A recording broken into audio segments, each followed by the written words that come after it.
berakhirnya dunia ini ditandai dengan ditiupnya sangkakala oleh malaikat yang bertugas.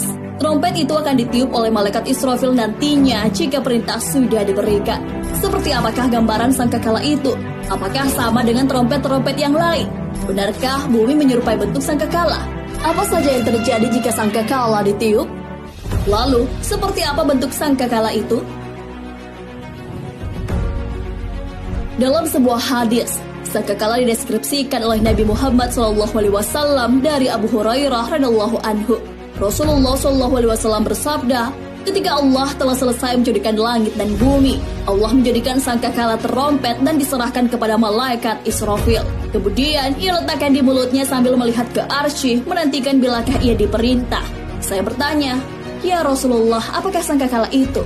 Jawab Rasulullah, bagaikan tanduk dari cahaya. Saya tanya, bagaimana besarnya?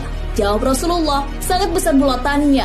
Demi Allah yang mengutusku sebagai nabi, besar bulatannya itu seluas langit dan bumi, dan akan ditiup hingga 3 kali. Pertama, nafkhatul faza untuk menakutkan. Kedua, nafkhatul sa'ak untuk mematikan. Ketiga, nafkhatul ba'ats untuk menghidupkan kembali atau membangkitkan. Penjelasan mengenai hadis tersebut terdapat dalam kitab Daqaiqul Akbar karangan Imam Abdurrahim bin Ahmad Al-Qadli.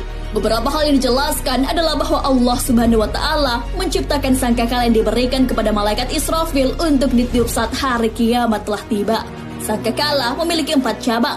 Ada cabang yang ada di timur, 1 cabang ada di barat, satunya lagi berada di bawah bumi bagian paling bawah.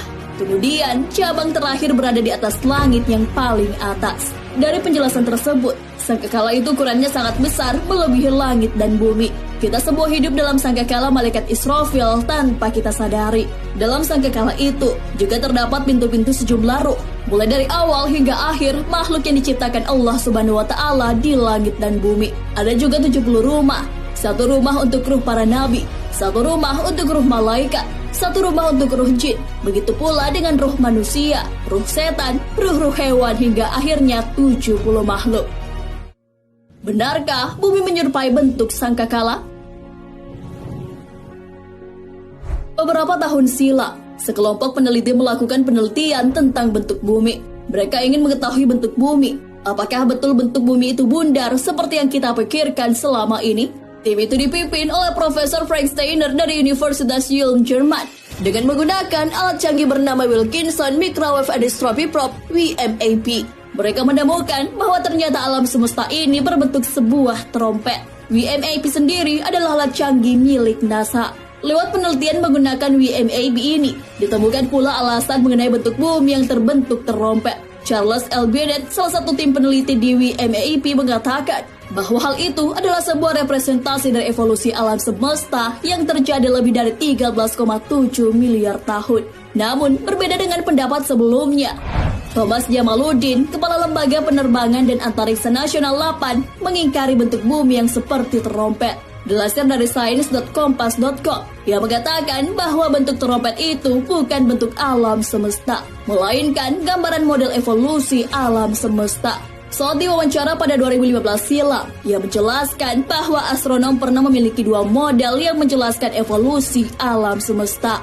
Tahun 1990-an, model evolusi yang banyak dipakai adalah bentuk bel. Dalam model tersebut, dipahami bahwa alam semesta berkembang sangat cepat, sehingga ukurannya cepat menjadi besar. Lalu, proses perkembangan alam semesta, tahun 2000-an, kemudian berkembanglah model alam semesta yang berbentuk terompet. Apa kelebihan sangkakala Israfil? Telah banyak dalil yang menyebutkan bahwa dunia ini akan berakhir jika sangkakala sudah ditiup. Dalam Al-Quran juga telah disebutkan seberapa hebat sangkakala itu. Dan ingatlah hari ketika ditiup sangkakala, maka terkejutlah segala yang di langit dan segala yang di bumi, kecuali siapa yang dikehendaki Allah, dan semua mereka datang menghadapnya dengan merendahkan diri. Quran Surah An-Naml ayat 87. Dalam kitab Daqaiqul Akbar, Huzaifah pernah bertanya kepada Rasulullah SAW, "Wahai Rasulullah, bagaimana keadaan para makhluk ketika sangkakala ditiup?" Rasulullah SAW menjawab, "Wahai Huzaifah, demi zat yang mana jiwaku ada pada kekuasaannya, sangkakala ditiup dan tegaklah hari pembalasan. Seseorang mengangkat sesuap makanan ke mulutnya, lalu dia tidak jadi memakannya. pakaian yang ada di hadapannya untuk dipakai, maka dia tidak jadi memakainya. Dan kendi wadah minuman di atas mulutnya untuk meminum airnya, maka dia tidak jadi meminumnya. Gambaran saat sangkakala itu ketika ditiup telah diabadikan dalam Al-Quran. Hai manusia, bertakwalah kepada Rabb-mu. Sesungguhnya goncangan hari kiamat itu adalah suatu kejadian yang sangat besar atau dahsyat. Ingatlah pada hari ketika kamu melihat goncangan itu, semua wanita yang menyusui anaknya lalai terhadap anak yang disusuinya, dan semua wanita yang hamil gugur kandungan. Kamu melihat manusia dalam keadaan mabuk, padahal sebenarnya mereka tidak mabuk. Akan tetapi, azab Allah itu sangat keras. Quran Surah Al-Hajj ayat 1-2. Nah, sahabat beriman, itulah penjelasan mengenai gambaran sangkakala. Para peneliti juga menemukan bahwa evolusi alam semesta berbentuk trompet atau sangkakala. Sangkakala akan ditiup oleh malaikat Israfil saat perintah sudah diberikan kepadanya. Sangkakala bukanlah trompet biasa. Ukurannya sangat besar karena meliputi langit dan bumi. Begitu pula bukti kebesaran Allah Subhanahu wa Ta'ala yang bisa kita ketahui. Hal ini yang telah diabadikan dalam Al-Quran. Akan kami perlihatkan kebesaran kami pada manusia. Quran Surah Fussilat ayat 53. Wallahu a'lam.